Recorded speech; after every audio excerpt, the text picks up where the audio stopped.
Chers amis, bonjour, un petit signal.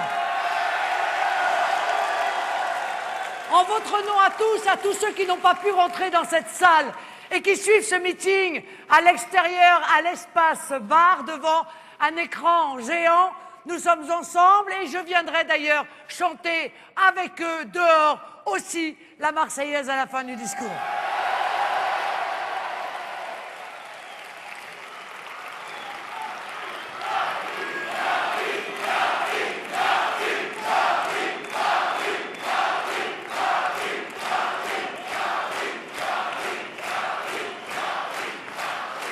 Vive la France, vive la nation!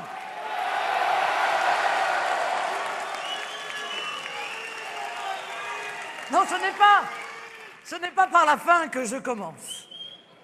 C'est bien par le début, puisque c'est ici, à Lille, dans un de ces lieux où souffle l'esprit de la résistance française, où se ressent le souffle brûlant et chaleureux de son peuple rassemblé, comme à chaque fois que la patrie menacée fait appel à lui, que résonnent les cris traditionnels de la patrie en danger. Vive la France, vive la nation. Alors merci Lillois, gens du Nord et du Pas-de-Calais de votre présence et de montrer que la France est toujours la France puisque vous êtes ici.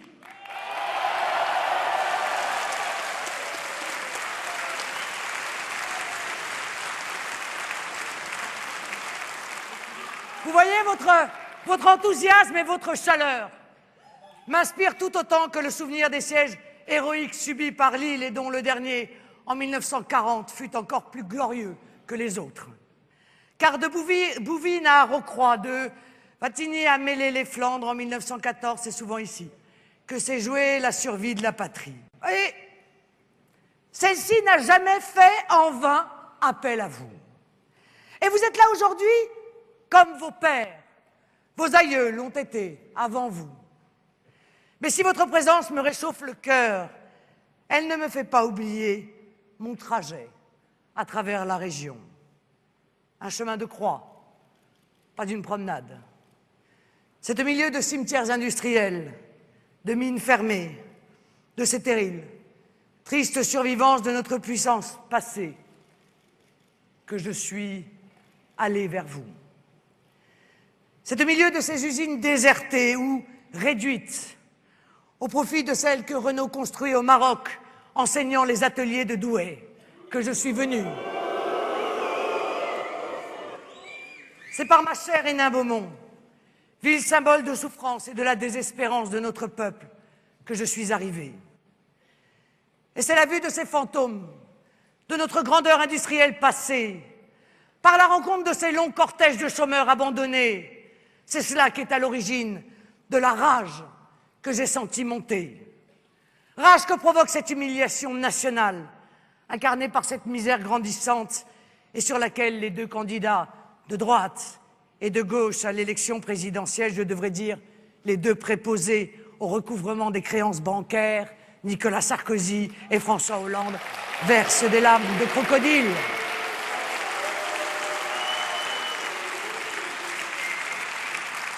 Et pendant ce temps-là, le meilleur allié de Madame Parizeau, vous savez, l'insulteur public, l'idiot utile du système, Monsieur Mélenchon, croit que porter une écharpe rouge et imiter Georges Marchais sauveront le monde ouvrier et l'industrie française. Mais il ne s'inquiète pas.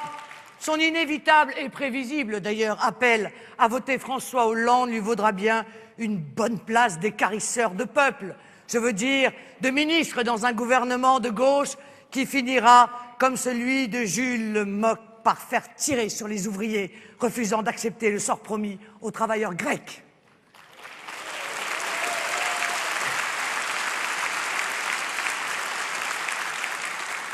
Et cette rage, mes amis, se transforme en sainte colère, attisée par la présence si proche de Bruxelles, cette citadelle de la finance, cette commandanture de la banque, des multinationales, cette maison de servitude, celle qui broie les peuples et envoie aujourd'hui les Grecs à l'abattoir avant de nous y conduire demain. Mais du nord au midi, la trompette guerrière a sonné l'heure des combats. Tremblez, ennemis de la France, roi ivre de sang et d'orgueil, le peuple souverain s'avance, tyran, descendez au cercueil.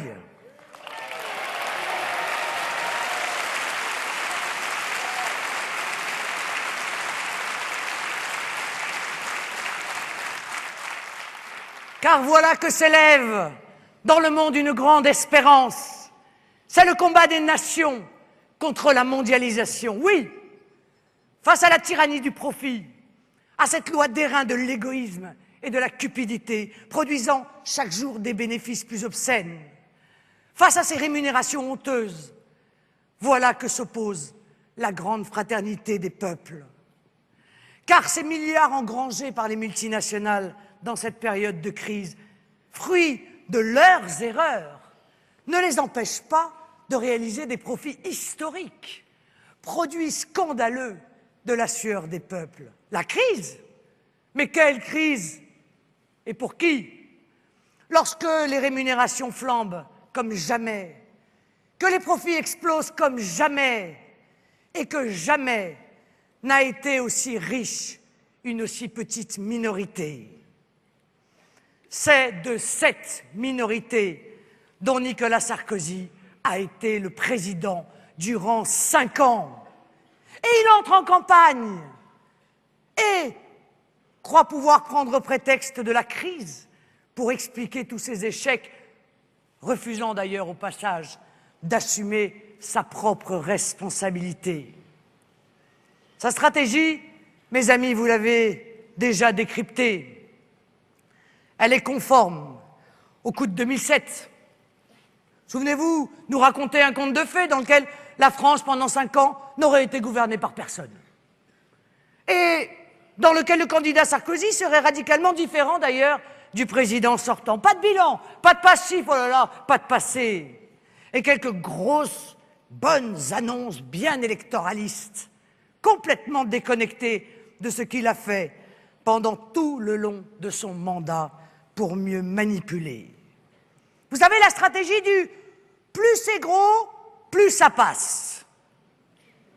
Sarkozy, le candidat des puissants devenu par un coup de baguette médiatique le candidat du peuple, comme une insulte à l'intelligence de ce même peuple, à sa capacité de jugement, l'ultime marque de mépris d'une présidence ratée. Mais croit-il autant à son impunité qu'il pense que la France, victime, contrite et consentante, la France volée, trahie, trompée, serait atteinte d'une sorte de syndrome de Stockholm et voterait encore pour son geôlier? Français, au-delà de sa politique, des choix qu'il a durant 5 ans portés, de la défense du plus fort, toujours, au détriment du plus faible. C'est cette absence de morale publique que vous devez sanctionner. N'y aurait-il donc plus dans notre pays aucun sens de l'honneur, plus aucun respect de la parole donnée? N'y aurait-il plus de capacité d'indignation face aux mensonges, à la morgue, au cynisme, pour que certains envisagent encore de donner leur voix à Nicolas Sarkozy? N'est-ce pas faire œuvre de salut public? N'est-ce pas le devoir que nous avons de l'exigence d'exemplarité que de sanctionner dès le premier tour, avec une fermeté totale, celui qui s'est tant moqué de la confiance que le peuple lui avait accordée?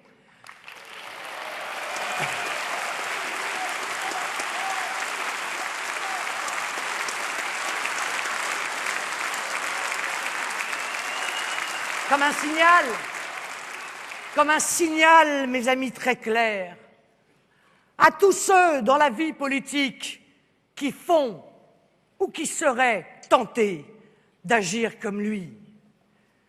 Oui, mes chers amis, les Français ont déjà mis beaucoup de cartons jaunes à Nicolas Sarkozy pendant son mandat. Mais en avril prochain, ils crieront leur révolte. Halte aux imposteurs, halte aux menteurs. Vive la saine révolte du peuple de France, la révolte populaire que j'incarne. Le 22 avril prochain, peuple de France, mettez à Nicolas Sarkozy un carton rouge. Expulsez-le définitivement du terrain.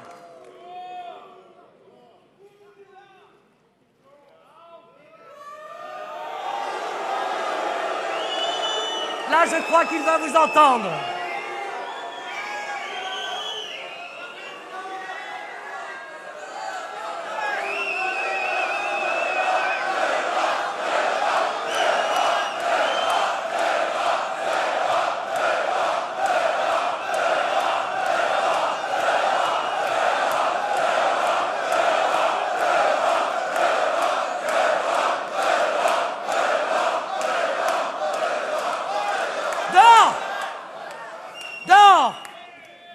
Voilà ce que vous direz le 22 avril. Dehors!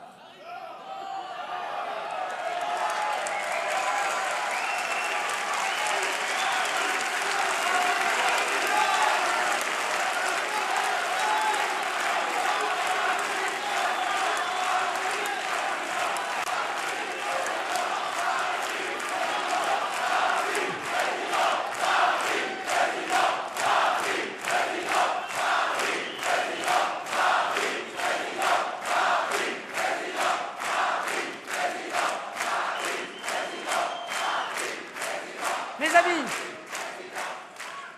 le grand secret de cette présidentielle, c'est que cette crise dont on nous rebat les oreilles à longueur de journée n'est que le simple alibi de notre asservissement. Le moyen de faire payer par des millions de citoyens, de contribuables, d'employés, d'ouvriers, d'agriculteurs, de pêcheurs, de commerçants, de fonctionnaires, de petits patrons, par nous tous, en un mot, par nous tous, les erreurs de nos banquiers et de nos gouvernants et de nos banquiers. Et cette crise n'aurait qu'une seule issue, la diminution de notre niveau de vie et de nos prestations sociales, qu'un seul horizon, le chômage de masse et les emplois sous-qualifiés, le partage du travail entre miséreux, miséreux d'aujourd'hui, miséreux en devenir, miséreux de demain. Cette religion nouvelle, ce futur obligé, le nouveau clergé des experts et des journalistes les prêche sur tous les tons et sur toutes les antennes. Cette nouvelle caste experte en procès, en sorcellerie contre ceux qui luttent réellement contre le système, osais-je dire, contre celles qui luttent réellement contre le système, Marine Le Pen.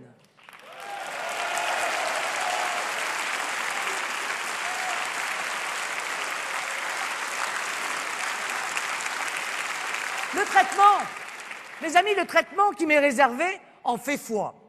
Alors qu'ils sont si complaisants et si dociles avec les riches et les puissants. Mais ces experts, ces professionnels des plateaux de télévision, ceux qui, avec arrogance, jugent de la crédibilité de notre programme, est-ce que ce ne sont pas ceux qui se sont tous trompés depuis plus de 40 ans? N'ont-ils pas tous, depuis plus de 40 ans, rien vu venir? N'ont-ils pas été les turiféraires, les apôtres zélés de l'eurofort, fossoyeurs de notre pouvoir d'achat et de notre industrie, de nos emplois?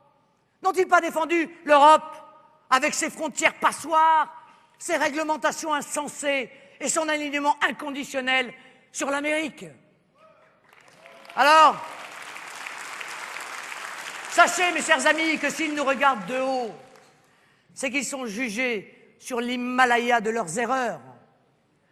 Un peu plus de modestie et de décence donc pour tous ces journalistes et tous ces experts qui n'ont jamais posé une seule question gênante, n'ont jamais rappelé ni les promesses non tenues, ni les mensonges de tous les gouvernants, de droite ou de gauche au pouvoir, ou dans l'opposition qu'ils ont caressés plutôt qu'interrogés. Non, les procès les plus sévères les pénaillages insensés, les analyses de la pensée, de l'arrière-pensée, de l'inconscient le plus profond ne sont réservés qu'à moi.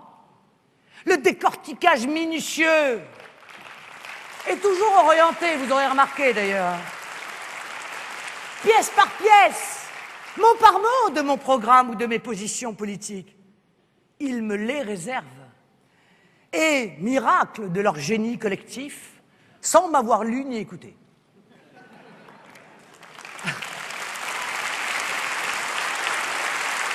D'ailleurs, quand avez-vous entendu parler de mon dernier livre? Quand avez-vous lu une critique argumentée? Nulle part. Jamais. Leur agressivité, leur impolitesse, leurs propos acides, leur regard goguenard, leur arrogance, ils me la réservent à moi. Mais vous me direz, grâce à eux, j'ai passé l'agrégation d'économie. Et j'ai aussi passé le concours de l'ENA et peut-être demain encore le Nobel d'économie.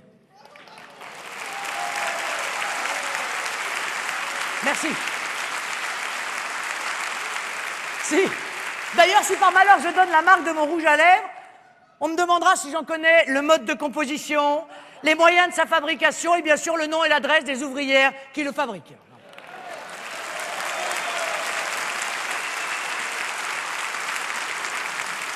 Je crois même pouvoir vous dire que si quelques jours avant l'élection présidentielle, pour montrer à tous que je suis capable de faire des miracles et de sauver la France, si je suis élu, je convoquais la presse sur les bords de la Seine et que je la traversais en marchant sur les eaux, vous savez aussi bien que moi que le Figaro titrerait « Marine Le Pen ne sait pas nager ».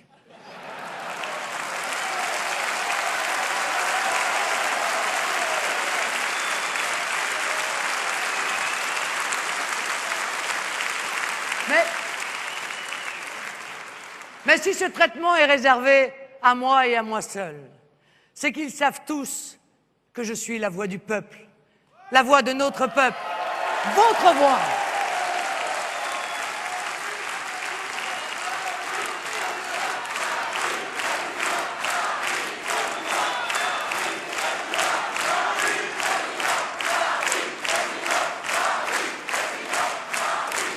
Faut-il, mes amis, que vous criez fort pour qu'ils vous entendent.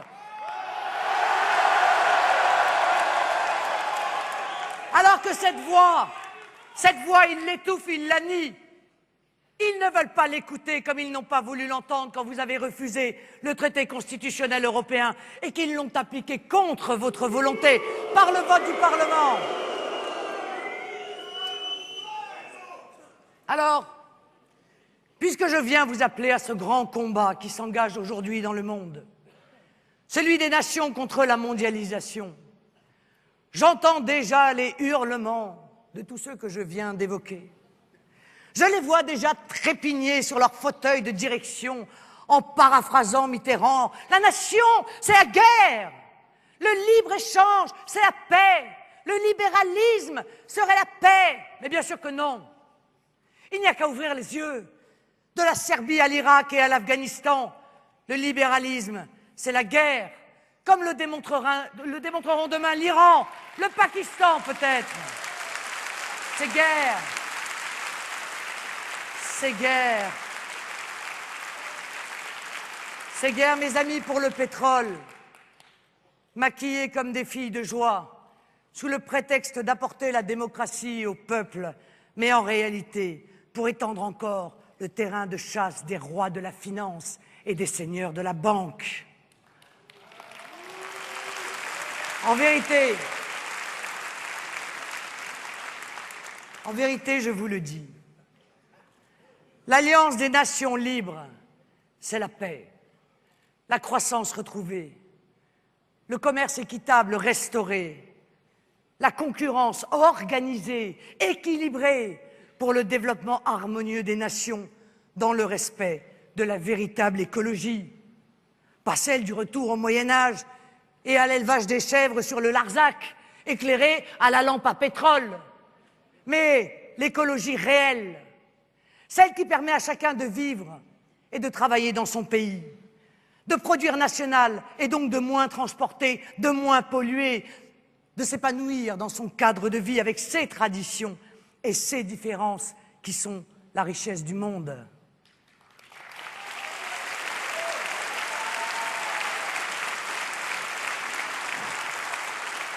Ces différences, mes amis, ces différences qui rendent l'univers si magnifique, si varié, si divers, si chatoyant, ces littératures si passionnantes, ces langues, ces musiques, ces arts, ces cuisines, objets de tant de voyages, d'exploration et cause de tant d'émerveillements. Français, Italiens, Espagnols, Allemands, Serbes ou Maliens, Marocains, Algériens, mais aussi Kirghizes, Yakoutes, cette grande variété des nations et des hommes, voilà ce qui rend le monde si beau, dans sa chatoyance, dans ses contrastes et dans ses oppositions.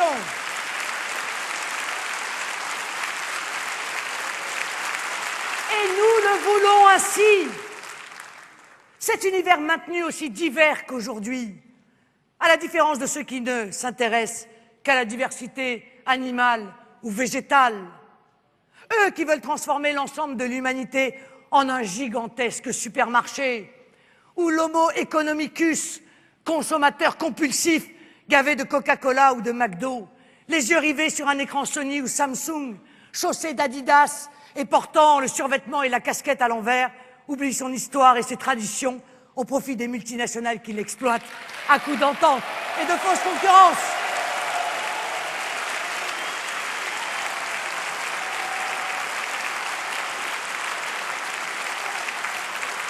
Et on le déracinera, mes amis, demain. On le déracinera demain dans une immigration qui n'est plus jamais un choix de vie, mais une obligation de la misère, un déplacement forcé, la quintessence de l'esclavage moderne, pour résister à cet enfer de l'uniformisation, à l'instauration de cette fourmilière de clones interchangeables au chômage. À 50 ans, il n'y a qu'une solution, qu'un seul espoir, c'est l'alliance des nations libres, ce concert des nations indépendantes. Le seul rempart contre la guerre du tous contre tous, au nom de l'égoïsme libéral érigé en vertu cardinale. Cette solidarité entre nations du monde, elle est nécessaire, elle est indispensable. Abandonnons-nous ainsi la nation grecque, nos frères grecs, pour les laisser seuls face à l'équarrissage européen. La morale, la justice nous l'interdisent, car nous ne pouvons laisser payer par l'ensemble des Grecs les plus démunis les erreurs de leurs banquiers, de leurs gouvernants, alliés depuis des années avec les banquiers et les gouvernants européens. Mais c'est aussi l'intérêt bien compris de la France, notre intérêt national, qui est le même que celui des Grecs aujourd'hui et qui doit nous conduire aussi à nous y opposer. Comme nous devrons nous opposer au sort réservé demain aux Portugais et aux Espagnols, après-demain aux Italiens, avant que Bruxelles ne finisse par nous.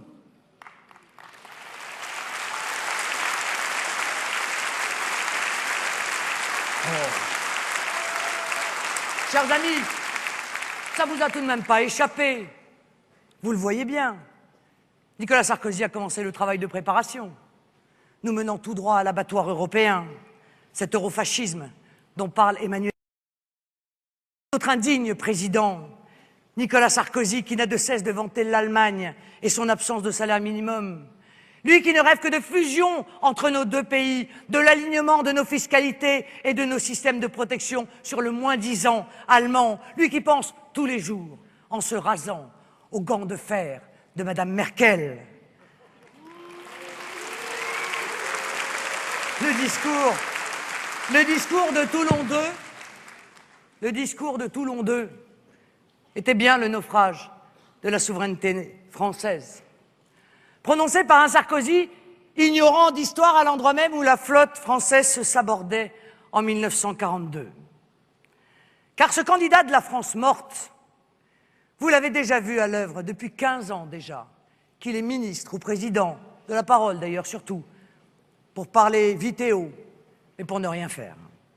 Et il fera demain la même chose qu'il a fait hier, c'est-à-dire rien de ce qu'il a promis. Et le peu qu'il a fait, c'est abandonner la souveraineté française pour permettre aux financiers de nous imposer les cures d'austérité que nécessite la défense de leur patrimoine, de leurs économies, de leurs placements. Mais si vous lisez François Hollande, vous saurez aussi à quelle sauce vous serez mangé. Car il faut lui rendre cette justice, il parle parfois en vérité. Je ne peux évidemment m'empêcher de le citer. La gauche a été au gouvernement pendant 15 ans, au cours desquels nous avons libéralisé l'économie, ouvert les marchés à la finance et aux privatisations. Il n'y a rien à craindre, a-t-il avoué dans une interview donnée cette semaine à l'étranger. Mais tout est dit. Mais ne sifflez pas, c'est la vérité. Pour une fois qu'il y en a un qui dit la vérité. C'est pas si souvent. Mais que vous faut-il de plus? Tout est dit sur l'UMPS en si peu de mots, avec ce bonheur d'expression qui fait la qualité essentielle de François Hollande. En cette élection présidentielle, il n'y a donc plus ni droite ni gauche, mais seulement deux candidats de la banque et de la finance. Deux candidats du libéralisme mondialisé et de la mort des nations. Deux synonymes de la mondialisation la plus brutale et la plus aveugle. Alors pour défendre nos propres intérêts, ceux de la France et des Français, il faut rassembler toutes les nations, de la Grèce aux nations et aux peuples africains, aux richesses pillées par les grandes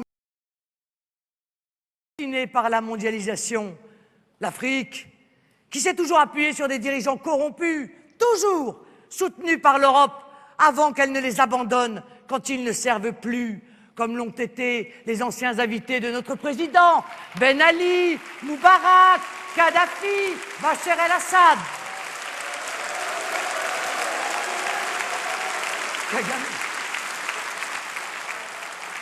Alors, en effet, il est venu le temps de la renaissance des nations qui doivent s'unir.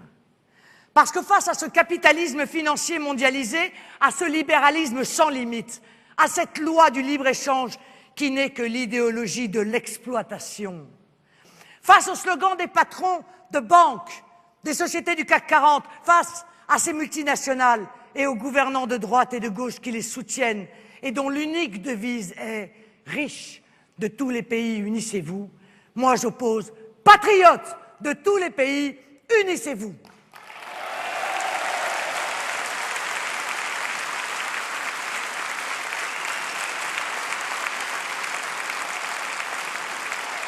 Oui, patriotes, unissez-vous, patriotes, rassemblez-vous, car cette fraternité des nations, c'est la seule arme à opposer à la cupidité des profiteurs internationaux et de ceux qui les soutiennent, les gouvernants de droite et de gauche. C'est l'antidote aux serviteurs du système. Fraternité. Ce mot toujours oublié de notre triptyque républicain, liberté, égalité, fraternité. Fraternité, bien sûr, entre membres d'un même peuple, d'une même nation, mais fraternité aussi entre tous les hommes qui, enracinés dans des patries charnelles, savent que l'État national est le seul qui peut empêcher le talon de fer de ce capitalisme mondialisé de les écraser sous sa loi. Car,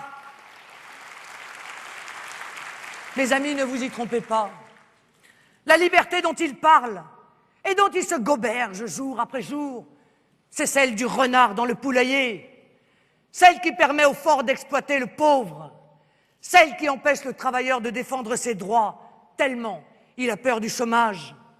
C'est la liberté de l'immigration qui interdit au travailleur de défendre son salaire puisqu'un plus malheureux que lui fera la même chose pour moins cher.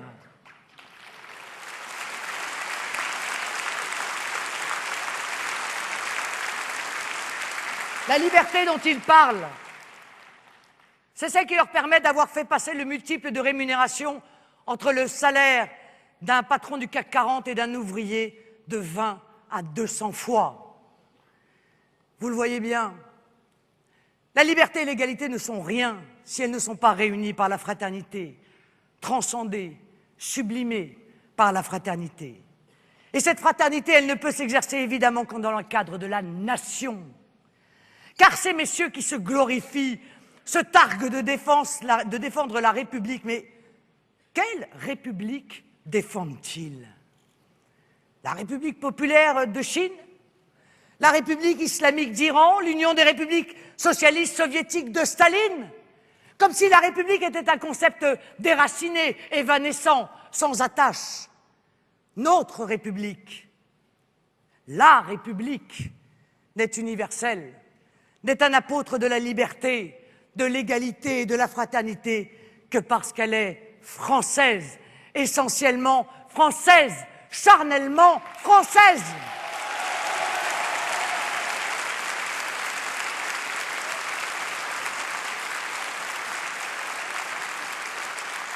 Chers compatriotes, la République déracinée dont il parle, ce n'est plus le cadre indépassable de la démocratie, puisqu'en l'arrachant à son cadre national, ils l'ont coupé du terreau qui la nourrissait.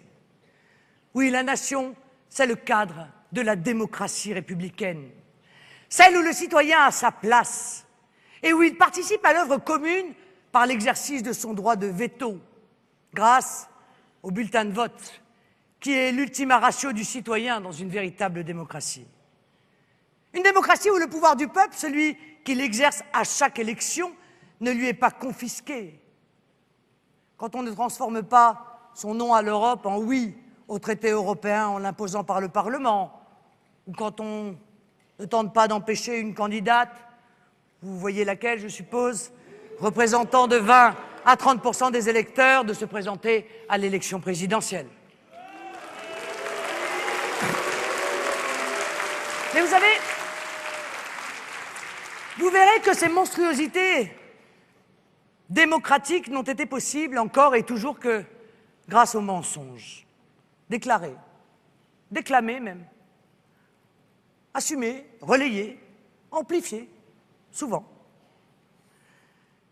D'abord, le premier de ces mensonges, qui est un mensonge généralisé sur les valeurs de la République.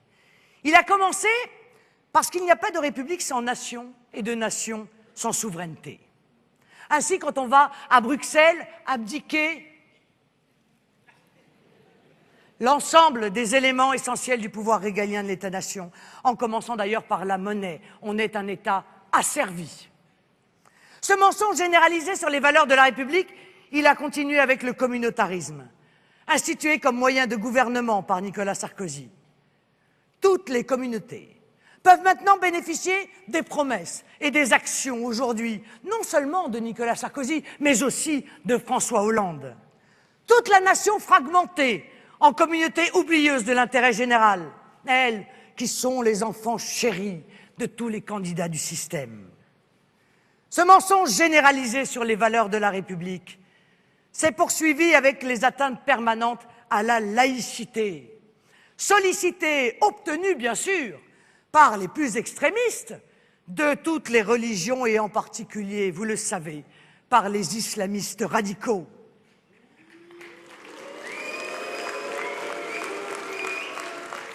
Je ne les confonds pas et vous ne les confondez pas, bien sûr, avec l'immense majorité des Français de confession musulmane qui veulent pratiquer leur foi dans le respect des lois et des valeurs de la République. Mais quand on sait que l'ensemble des abattoirs d'Île-de-France font du halal à l'insu des consommateurs, avec la complicité gênée du gouvernement et l'excuse inadmissible de la nécessité économique, que l'ensemble des abattoirs d'Île-de-France violent la réglementation sur l'étourdissement des animaux en les soumettant à une mort violente et d'une brutalité insoutenable.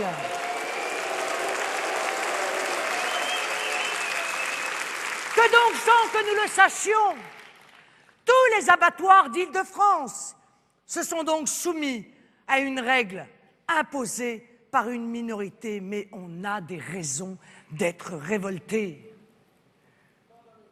Ce mensonge généralisé sur les valeurs de la République, Il s'est amplifié, mes amis, avec la discrimination positive dont monsieur Descoings, vous savez, le directeur de Sciences Po, celui qui avait été condamné pour diffamation à l'égard de Jean-Marie Le Pen, lui, s'est appliqué la discrimination positive.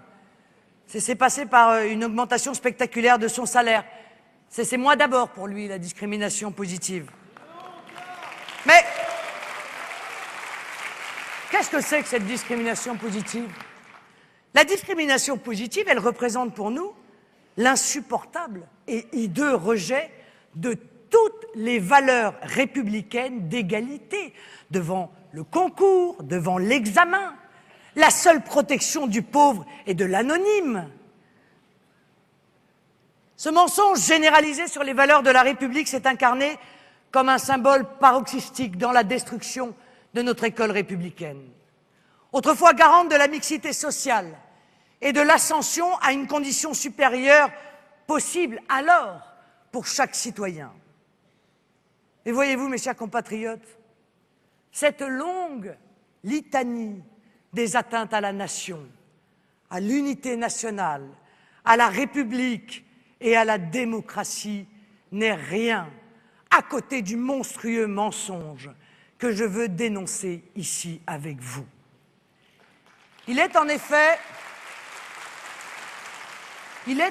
une imposture encore plus grande que je veux ici dénoncer pour rendre à l'ensemble du peuple français et à vous tous un solennel hommage.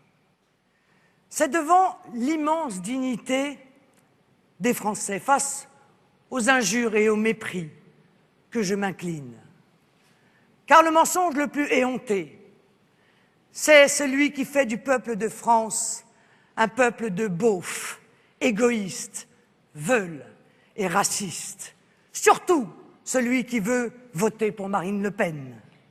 Or, mes chers amis, je vous le dis, vous qui apportez vos voix à la candidate de la nation et de la République, vous êtes ceux qui croyaient encore aux valeurs de fraternité, de liberté, de tolérance et d'honneur.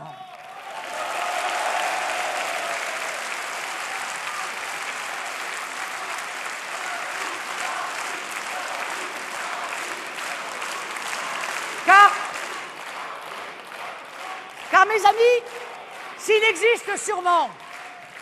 existe sûrement des citoyens égoïstes, avares, lubriques et racistes, ils appartiennent à la classe dominante, celle de l'argent, du pouvoir. Ils ne sont pas chez nous. Oui, ces individus qui vont fêter la victoire aux Fouquet's, dénonciateurs de soi-disant mal-pensants, vomissant tous ceux qui ne seraient pour eux que d'affreux franchouillards. Ces affreux mêmes qui considèrent que l'assaut sexuel contre une femme de chambre ne serait rien quand on fait partie des puissants de ce monde. Ceux-là, oui, sont les seuls, ceux-là sont les seuls bien conformes à leur description.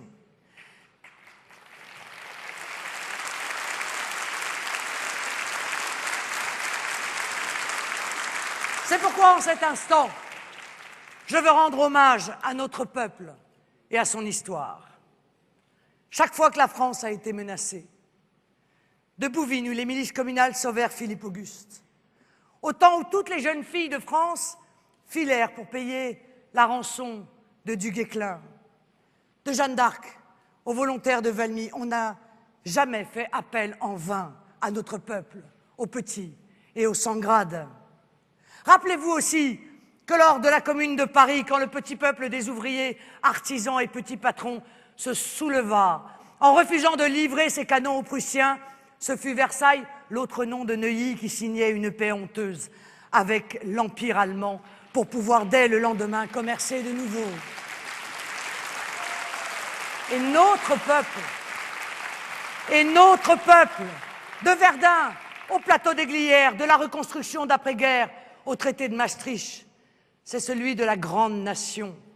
C'est la France éternelle rassemblée, c'est la France unie, c'est la France toujours ressuscitée dont l'avant-garde est ici aujourd'hui. Alors, dans ce grand moment de communion patriotique, où tous les Français se rassemblent, c'est le moment de prononcer ces paroles solennelles qui doivent être dites pour que les sourds entendent. Et vous allez les applaudir, je le sais, parce que nous avons les mêmes convictions. La France, notre mère patrie, aime tous ses enfants, ses fils aînés et ses fils cadets, les Français de vieille souche, objet de toutes ses attentions, mais aussi ses fils plus récents. Parmi tous les fils de France, il y a, mes chers compatriotes, pas de différence de Français immigrés ou de Français de souche, il y a des Français. Français de naissance ou Français naturalisés. Et quand ils ont acquis la nationalité française dans le cadre des lois de notre République, qu'ils en respectent l'esprit et les valeurs, alors, à eux comme à tous les autres, s'applique la priorité nationale qui veut que la nation française, le gouvernement français, fasse la politique pour les Français d'abord.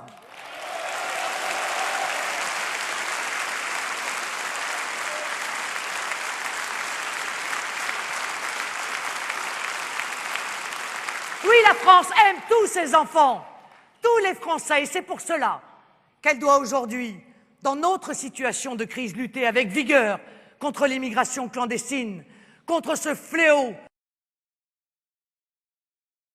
qui, lors des dernières décennies, nous ont rejoints. Car voilà le temps venu, mes amis, du rassemblement, de l'unité nationale, la vraie, celle qui réunit, dans les temps où la patrie est en danger, tous les hommes, toutes les femmes, de droite comme de gauche, sans distinction, croyant au ciel ou n'y croyant pas, de toutes conditions, de toutes origines, patriotes d'abord, tous réunis par la volonté de servir la patrie menacée. Dans ce moment, dans ce mouvement d'unité nationale, seul capable d'entamer la résistance de cette mondialisation mortifère, de servir de rempart contre ce libre-échange généralisé qui broie les peuples, menace nos emplois, nos salaires, notre protection sociale, notre identité même. Oui, il nous faut un nouveau Conseil national de la résistance, indispensable à la nécessaire refondation que j'entends entamer demain.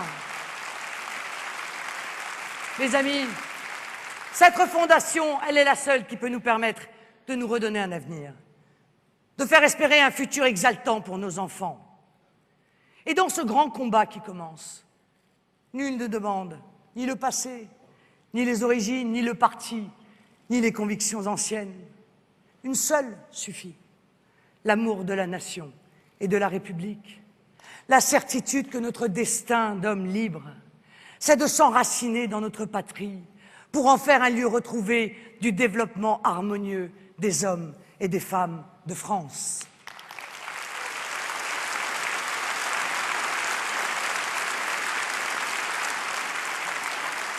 Il faut seulement partager la conviction de reconstituer un État influent et juste qui mettra au pas les grandes féodalités financières et bancaires des grandes multinationales, cette mafia d'exploiteurs que personne aujourd'hui ne contrôle ni ne limite.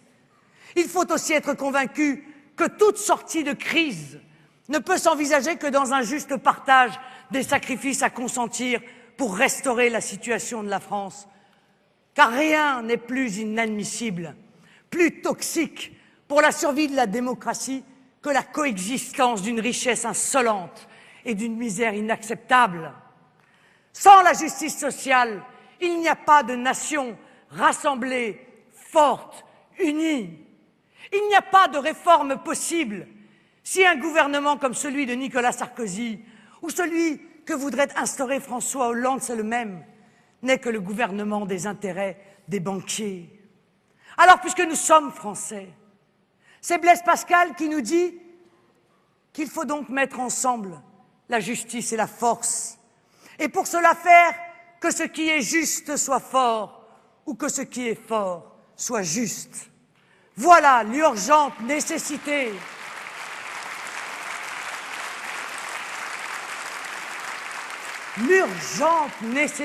de l'action pour que les hommes retrouvent la maîtrise de leur destin, c'est-à-dire soient autre chose que les pièces anonymes et interchangeables de ce grand mécano économique qui ne tourne plus d'ailleurs que pour produire aujourd'hui que du chômage, de la baisse du niveau de vie, de l'insécurité pour le plus grand nombre. Il nous faut donc remettre l'homme, le citoyen, au cœur de l'action politique. Proclamer que l'économie n'est qu'un moyen, que l'économie est faite pour l'homme et non l'homme pour l'économie. Car l'homme ne vit pas que de pain. Il vit aussi d'éducation, de santé, de culture, de temps libre.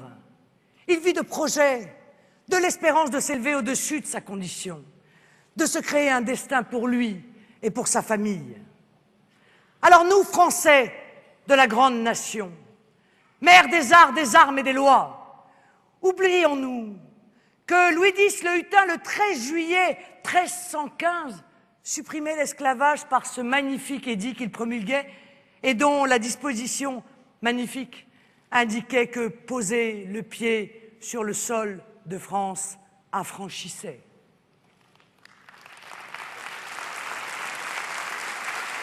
Le peuple de France s'est-il depuis si longtemps battu pour briser ses chaînes? Pour permettre que le roi Albert puisse dire « Le génie de la France est une source où de tout temps puisa la pensée des peuples libres ». Pour oublier tout cela à l'aube de ce XXIe siècle?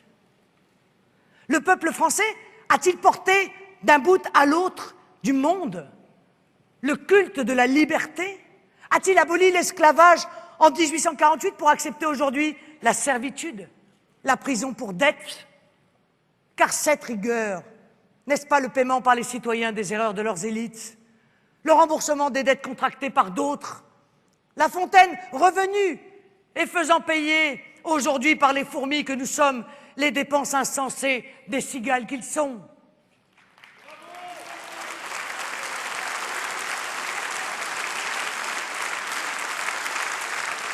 Est-ce autre chose que veulent nous imposer les princes de la finance et de la banque, les apparatchiks de Bruxelles et l'arrogance germanique retrouvée de Madame Merkel?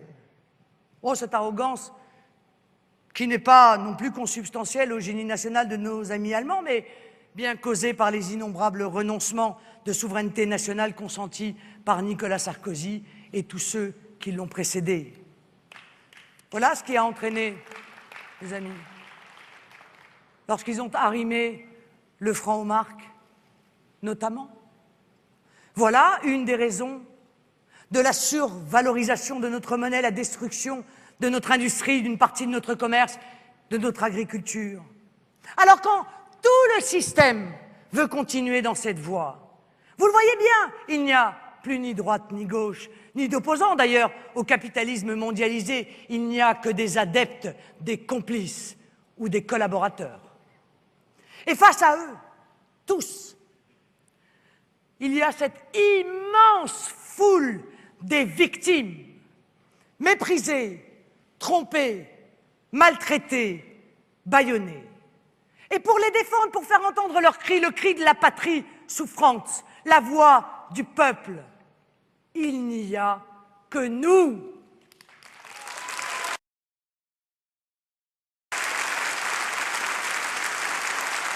Contre tout cela, tous ceux pour qui la politique est une affaire bien juteuse, un business, la simple défense des intérêts particuliers, de leurs intérêts, et dont l'unique objet est de maintenir les profits et les bénéfices qu'ils tirent de la destruction de l'État-nation et de l'État-arbitre.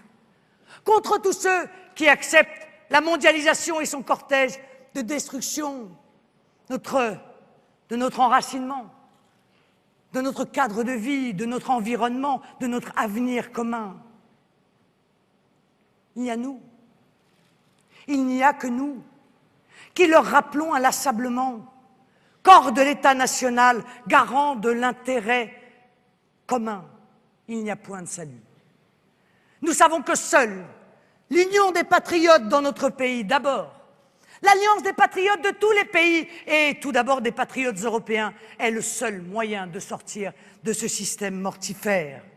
Et c'est pourquoi, demain, cette élection offrira ce choix essentiel, déterminant, Entre d'un côté, les nombreux candidats du mondialisme, du libre-échange généralisé, de l'immigration, de l'insécurité, et la seule candidate qui combat au nom de la nation et de la République éléments nécessaires et indispensables du retour à la croissance et au plein emploi.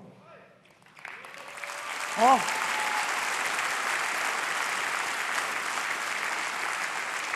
Alors, ne croyez pas cette lutte inégale, car nous possédons un atout essentiel, l'amour de notre peuple, de la très grande majorité de notre peuple pour son pays, pour sa patrie, son immense bon sens, qui lui fit hier rejeter d'ailleurs le traité européen et il lui fera demain rejeter du deuxième tour au moins un des candidats du système, faute de pouvoir, s'il le pouvait, mes chers compatriotes, rejeter les deux.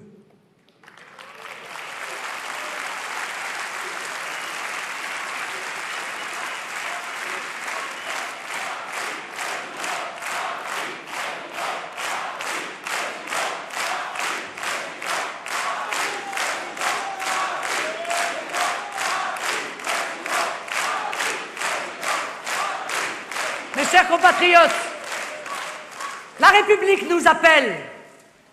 Sachons vaincre ou sachons périr.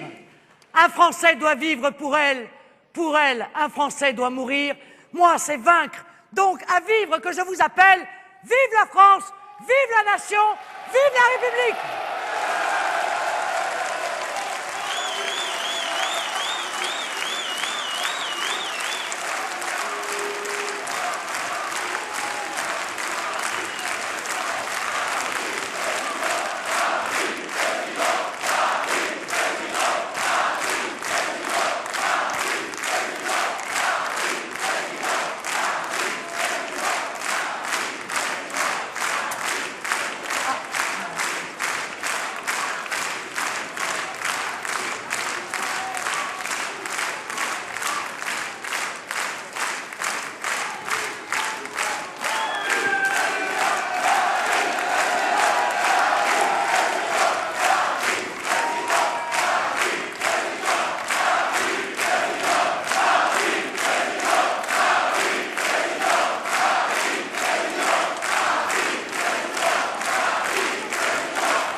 Nous n'exprimons jamais autant, aussi fort, notre amour de notre patrie qu'en entonnant notre hymne national.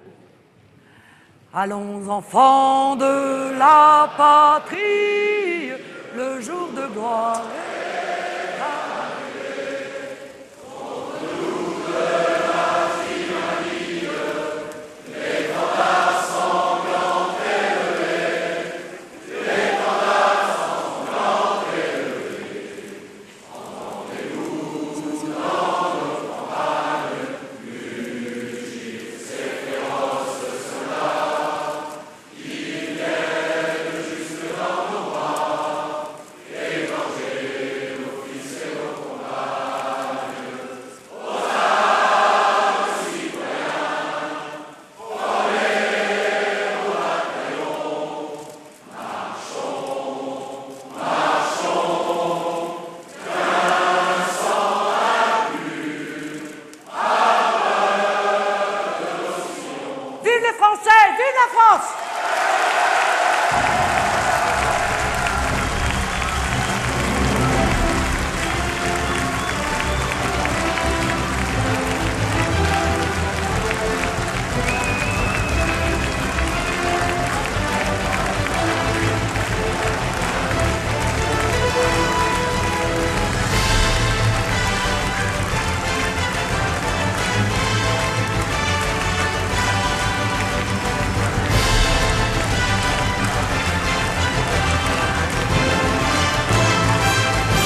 Français nous suivent par Internet, ils sont avec nous par le cœur.